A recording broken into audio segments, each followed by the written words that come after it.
งเดือนดาวคิดถึงข่าวเฮาอยู่บ้านนาคิดถึงห้วยห้องน้องปังเคยซ้อนสาวผู้ป่ากักทงคิดทอดนอกไม้แกงใส่ผักหวานอยู่ดงทอดยำไล่ควายลงทงเสียงนกห้องส่งดังก้องส่งมาคิดทอดแถมนาหวนแท่นายามก้อนยามใส่เบ็ดใส่มองล่องลายล่องเหงื่อไปเก็บผักแทบผ่าผักกูดผักนาเลียฟางลายอย่างนาลวกกินกับแก้วปลาลาแซ่บแท้นะอาหารบ้านเฮาหอมยามฝนลิ้นหอมกลิ่นไอดินขึ้นฟ้าสุขใจแท้น้องบ้านนาน้ำแหลงมาไต่เขียนแคมน้องไต่กบไต่แง่ได้ลายแท้จนว่าโดดพองเสียงเขียนเสียงอีแซวห้องดังก้องไปทั่วทุ่งนาแล้วเวียกแหลมวงงานก็พากันต้มหวานมันก็ต้มหวานมันหมดแล้วเนาะเอาก็ต่อต้มไก่คือว่า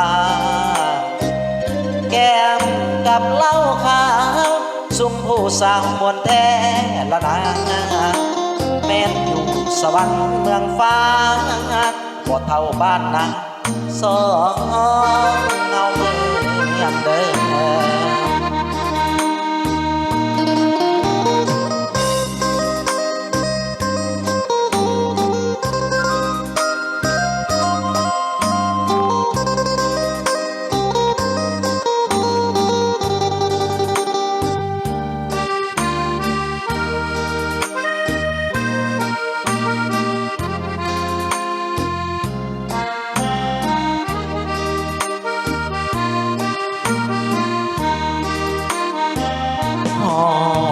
ฝน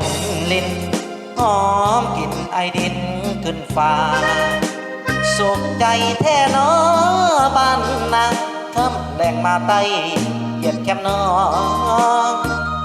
ไต่กบไต่แง่ได้ลายแท้จนว่าลดทองเสียงเขียดเสียงอีแซวห้องดังกองไปทั่วทุ่งนา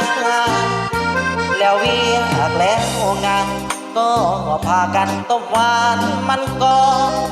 ต้มหวานมันหมดแล้วเนาะเฮาก็ต่อต้มไก่คือว่า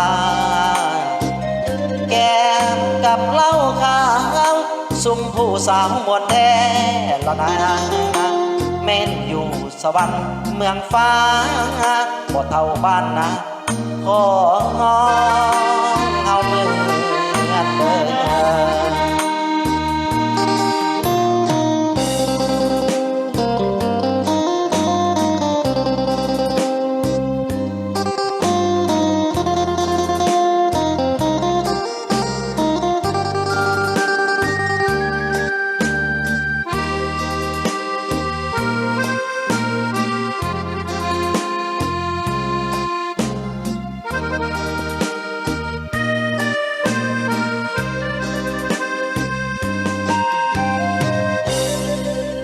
ขอบใจหลายๆเด้อบริการประทานเอา